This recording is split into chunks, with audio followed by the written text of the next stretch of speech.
ਲੈ ਵੀ ਦੋਸਤੋ ਚਲਦੇ ਚਲਦੇ ਜਦੋਂ ਕਿ ਸਾਨੂੰ ਕੋਈ ਸੋਸ਼ਲ ਵਰਕਰ ਮਿਲਦਾ ਜਾਂ ਜਿਹੜਾ ਚਾਹੁੰਦਾ ਕਿ ਲੋਕਾਂ ਨੂੰ ਅਵੇਅਰਨੈਸ ਹੋਵੇ, ਲੋਕਾਂ ਦਾ ਭਲਾ ਹੋਵੇ, ਉਹਨਾਂ ਨਾਲ ਗੱਲਬਾਤ ਜ਼ਰੂਰ ਕਰਦੇ ਹੈਗੇ ਆ। ਕਿਤੇ ਤੁਸੀਂ ਵੀ ਨਾ ਇੱਦਾਂ ਦੇ ਪੰਗੇ 'ਚ ਫਸ ਜਾਈਓ, ਜੇ ਫਸ ਜਾਂਦੇ ਹੋ ਤਾਂ ਇਹਨਾਂ ਦੀ ਗੱਲ ਸੁਣ ਲਵੋ, ਕੀ ਰਿਜ਼ਲਟ ਨਿਕਲੂਗਾ। ਕੀ ਨਾਂ ਜੀ ਤੁਹਾਡਾ? मेरा नाम सुनील सूद है जी।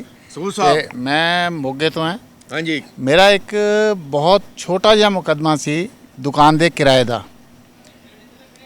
नजायज़ जो गलत कीता सी, मकान मालिक के दुकान मालिक कदी रसीदां तो दिंदे नहीं ते पैसे लै जांदे है, लिखत पढ़त वध ही करदे है, लेंदे घट हुंदे है।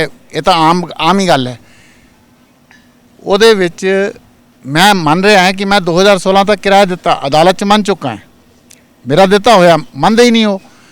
जिन्हें केस किया सी वो भी मनदा कि मेरे ते झूठा केस किया, पर अदालत उस कॉल रिकॉर्डिंग नूं भी सबूत नहीं मनदी। मैं चाहना है कि लोकी अवेयर होन, वकीलों तो बच के अपना जो भी कुछ है लिख के करन, लिख के ईमेल राही सैशन जज हाई कोर्ट नूं भेज देन और डाक राही अदालत च भी दे देन। जो आप हत्थी जाके देने लिख के वो कागज़ कई बारी फाइलों चों गायब हो जाते हैं। मेरे नाल भी होया है पिछले केस, जो मैं डॉकूमेंट दिते सब गायब है, विचों काफ़ी डॉकूमेंट गायब है और इस गल नूं कोई सुन नहीं रहा। मेरी हालत देखते हुए तुसीं भी थोड़ा जिहा इहदे विच सब जागरूक हो। ਤੇ ਤੁਸੀਂ ਚਾਹੁੰਦੇ ਕਿ ਜਾਨੀ ਜਿਹੜੇ ਕੰਮ ਹੋ ਰਹੇ ਨੇ, ਜਿਹੜੇ ਕੰਮ ਹੋ ਰਹੇ ਬਹੁਤ ਗਲਤ ਹੋ ਰਹੇ ਹੋਣੀ ਚਾਹੀਦੀ ਹੈ। ਹਾਂਜੀ, ਇਹਦੇ ਵਿੱਚ ਆਡੀਓ ਵੀਡੀਓ ਰਿਕਾਰਡਿੰਗ ਹੋਣੀ ਚਾਹੀਦੀ ਹੈ ਤਾਂ ਕਿ ਜੋ ਕੁਝ ਹੋਇਆ ਅਦਾਲਤ ਦੇ ਵਿੱਚ ਘੱਟੋ ਘੱਟ ਅਦਾਲਤ ਦੇ ਕੋਲ ਵੀ ਸਬੂਤ ਹੋਏ ਔਰ ਸਾਡੇ ਕੋਲ ਵੀ ਹੋਏ ਕਿ ਅਸੀਂ ਇਹ ਕਾਗਜ਼ ਦਿੱਤੇ। ਅਗਰ ਆਡੀਓ ਵੀਡੀਓ ਰਿਕਾਰਡਿੰਗ ਹੋਏਗੀ ਤੇ ਅਦਾਲਤ ਵਿੱਚ ਸਾਰੇ ਸਬੂਤ ਹੋਣਗੇ। ਆਡੀਓ ਵੀਡੀਓ ਰਿਕਾਰਡਿੰਗ ਨਾ ਹੋਣ ਕਰਕੇ ਬੜੇ ਲੋਕਾਂ ਨੂੰ ਇਨਸਾਫ ਹੀ ਨਹੀਂ ਮਿਲਦਾ, ਆਮ ਬੰਦਾ ਤਾਂ ਪਿਸ ਜਾਂਦਾ ਇਹਦੇ 'ਚ। अच्छा ऑनलाइन सिस्टम होना चाहिए, जिन्ने डॉक्यूमेंट तो जमा कराते हो, जो फाइल है पूरी उत्थे होनी चाहिए। बिल्कुल बिल्कुल सारी डॉक्यूमेंट उत्थे होनी चाहिए, डिजिटल ऑनलाइन होनी चाहिए, बंदा कभी भी लै सके। ਇਹਦੇ ਲਈ ਸਭ ਤੋਂ ਪਹਿਲਾਂ ਤਾਂ ਗਲਤ ਇਹ ਬਣਾਇਆ ਹੋਇਆ ਕਿ ਅਸੀਂ ਅਪਲਾਈ ਕਰੀਏ, ਜਦੋਂ ਅਪਲਾਈ ਕਰਦੇ ਹਾਂ ਤੇ ਉਹਦੇ ਵਿੱਚ ਪੂਰੇ ਦਿੰਦੇ ਨਹੀਂ। ਮੇਰੇ ਨਾਲ ਤਾਂ ਹੁਣੇ ਹੀ ਹੋਇਆ, ਮੈਂ ਫਾਈਲ ਅਪਲਾਈ ਕੀਤੀ ਤੇ ਮੈਨੂੰ ਪੂਰੀ ਫਾਈਲ ਦੇਣ ਤੋਂ ਰਿਕਾਰਡ ਰੂਮ ਨਹੀਂ ਮਨਾ ਕਰਤਾ। ਹਾਲੇ ਕੇਸ ਚੱਲ ਰਿਹਾ, ਜੱਜ ਕੋ ਅਲਾਉ ਕਰਾ ਕੇ ਦਿੱਤੀ ਮੈਂ ਕਿ ਨਹੀਂ ਦੇਣੀ ਅਸੀਂ। मैं लिख के दिता होया, मेरे को सबूत है, कागज़ है। जज ने अलाउ किया कि मैं पूरी फाइल लै सकता सने ऑर्डर, अंतरिम ऑर्डर के सने। और रिकॉर्ड रूम के इंचार्ज कह रहे, मोगा रिकॉर्ड रूम के इंचार्ज, कि असी ये अंतरिम ऑर्डर तो देने ही नहीं, साफ ही कह रहे। और वो लिखा होया मेरे सवाल दे विच कि मैं मंगे है और जज साहब ने अलाउ किया है, फीस मैं देनी है, फोटोकापी उन्होंने करके देनी है, उन्होंने फिर भी एतराज़ है। देखो ये डॉकूमेंट होंगे परसनल डॉकूमेंट है, जी पार्टी केस लड़ रही है उन्होंने नहीं जानी कि मुहैया कराए जाते, उन्होंने भी दिते जाते। कितने साल हो गए केस लड़ते? मेरे केस नूं हुण लड़ते हुए आप लड़ रहा, मैं पिछले 3 सालों तो, इस तो पहला वकील के थ्रू लड़ रहा सी। मैं 2014 तो केस लड़ रहा, पहला वकीलों के थ्रू सी। और वकीलों पर भी भरोसा ना करो, आप कागज़ सारे बिल्कुल बिल्कुल अगर तुसी वकीलों पर भरोसा करोगे तो एक गल याद रखो कि मारे जाओगे। वकील दूजे वकील नाल रल के तरीक ते तरीक लेंदे है, तुहाडे केस दा बेड़ा गर्क करदे है, तुहानू पता भी नहीं लगदा, तुहानू बाहर बिठा देंदे है, आवाज़ पैंदी है, तुसी अंदर जांदे हो, वापस आंदे हो, जज कहंदा बुला के लियाओ वकील नू, हुंदा कुछ नहीं, अंदर जाके वकील कुछ नहीं करदा।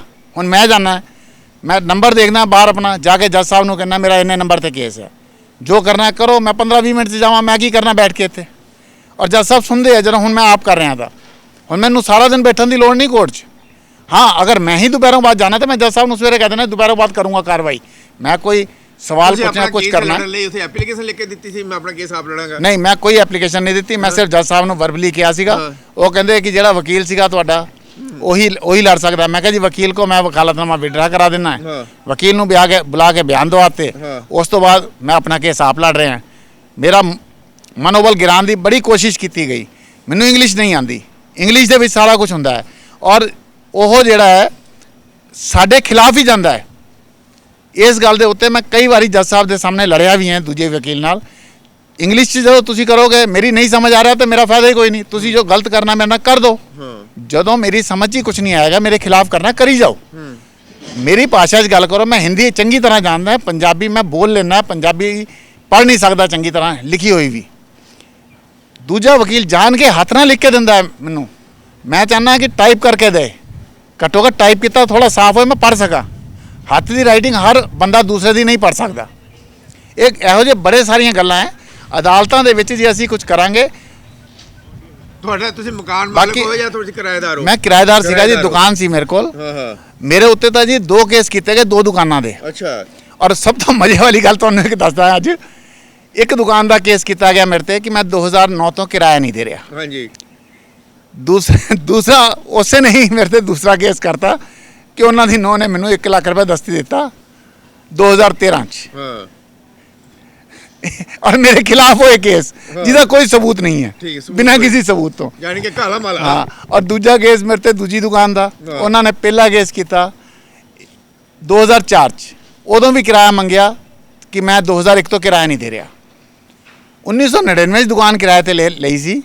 ਜਦੋਂ ਮੈਂ 2004 ਚ ਉਹਨਾਂ ਨੇ ਕੇਸ ਕੀਤਾ, ਵਕਾਲਤ ਜੋ ਮੇਰਾ ਐਗਰੀਮੈਂਟ ਸੀ ਉਹਦੇ ਅਨੁਸਾਰ ਤਾਂ ਮੇਰੇ ਤੋਂ ਉਹ 3 ਮਹੀਨੇ ਜੇ ਮੈਂ ਕਿਰਾਇਆ ਨਹੀਂ ਦਿੰਦਾ ਤੇ ਮੇਰੇ ਕੋ ਨੋਟਿਸ ਦੇ ਕੇ ਖਾਲੀ ਕਰਾ ਸਕਦੇ ਸੀ। ਅੱਜ ਤੱਕ ਕੋਈ ਨੋਟਿਸ ਨਹੀਂ ਦਿੱਤਾ। ਪਹਿਲਾਂ 2004 ਚ ਕੇਸ ਕੀਤਾ, 2001 ਤੋਂ ਕਿਰਾਇਆ ਨਹੀਂ ਦੇ ਰਿਹਾ। 2016 ਚ ਕੇਸ ਕੀਤਾ, ਉਹ ਜਿਹੜਾ 2004 ਚ ਕੀਤਾ ਉਹ 2007 ਦੇ ਵਿੱਚ ਡਿਸਮਿਸ ਹੋ ਗਿਆ ਉਹਨਾਂ ਦਾ। ਉਹਨਾਂ ਨੇ ਕੋਈ ਅਪੀਲ ਨਹੀਂ ਪਾਈ। ਉਸ ਤੋਂ ਬਾਅਦ ਸਿੱਧੇ 2016 ਚ ਕੇਸ ਕੀਤਾ ਕਿ ਮੈਂ ਫਿਰ 2001 ਤੋਂ ਕਿਰਾਇਆ ਨਹੀਂ ਦੇ ਰਿਹਾ। ਹਾਂ ਮਤਲਬ 2007 ਚ ਡਿਸਮਿਸ ਹੋਇਆ ਕੇਸ, 2016 ਦੇ ਵਿੱਚ ਜਾ ਕੇ ਮੈਂ ਫਿਰ ਨਹੀਂ ਦੇ ਰਿਹਾ 2001 ਤੋਂ ਕਿਰਾਇਆ। ਵਿਚਲੇ ਸਾਲ 9 ਸਾਲ ਉਹ ਸੁੱਤੇ ਰਹੇ, ਕੋਈ ਨੋਟਿਸ ਨਹੀਂ, ਕਿਰਾਇਆ ਨਹੀਂ ਮੰਗਿਆ। ਮੇਰੇ ਕੋਲ ਲੈ ਜਾਂਦੇ ਸੀਗੇ, ਰਸੀਦ ਦਿੰਦੇ ਨਹੀਂ ਸੀ। ਸਿਰਫ ਇੱਕ ਵਾਰੀ ਉਹਨਾਂ ਨੇ ਮੈਨੂੰ ਰਸੀਦ ਦਿੱਤੀ, ਉਹਦੇ 'ਚ ਵੀ ਚਲਾਕੀ ਕਰ ਗਏ। ਮੈਂ ਉਹਨਾਂ ਨੂੰ ਚੈੱਕ ਰਾਹੀਂ ਪੇਮੈਂਟ ਦਿੱਤੀ 2014 ਦੇ ਵਿੱਚ। ਅਗਸਤ ਸਤੰਬਰ 2014 ਦਾ 2 ਮਹੀਨੇ ਦਾ ਕਿਰਾਇਆ 2000 ਰੁਪਏ ਚੈੱਕ ਦੀ ਬੈਕ ਸਾਈਡ ਤੇ ਲਿਖ ਕੇ ਦਿੱਤਾ ਕਿ ਇਸ ਦੁਕਾਨ ਦਾ ਕਿਰਾਇਆ। ਉਹਨਾਂ ਨੇ ਚਲਾਕੀ ਨਾਲ ਮੈਨੂੰ ਲੈਟਰ ਪੈਡ ਤੇ ਸਿਰਫ ਇੱਕ ਰਸੀਦ ਬਣਾ ਕੇ ਦਿੱਤੀ ਕਿ 2 ਮਹੀਨੇ ਦਾ ਕਿਰਾਇਆ ਲਿੱਤਾ, ਬਸ। ਬਜਾਏ ਅਗਸਤ ਸਤੰਬਰ 2014 ਲਿਖਣ ਦੇ 2 ਮਹੀਨੇ ਦਾ ਕਿਰਾਇਆ। ਇਸ ਤੇ ਹੀ ਮੇਰੇ ਉੱਤੇ ਸਾਰਾ ਕੁਝ ਉਲਟ ਹੋ ਰਿਹਾ ਹੈ। ਜੱਜ ਨੇ ਵੀ ਮੇਰੇ ਖਿਲਾਫ ਫੈਸਲਾ ਦਿੱਤਾ ਕਿ ਮੈਂ ਜਿਹੜਾ ਹੈ 2 ਮਹੀਨੇ ਦਾ ਕਿਰਾਇਆ ਦਿੱਤਾ ਹੈ। ਹਰ ਸਾਲ ਉਹਨਾਂ ਨੇ ਐਗਰੀਮੈਂਟ 'ਚ ਲਿਖਿਆ ਹਰ ਮਹੀਨੇ 10% ਵਧਾ ਕੇ, ਜੋ ਕਾਨੂੰਨੀ ਨਹੀਂ ਹੈ।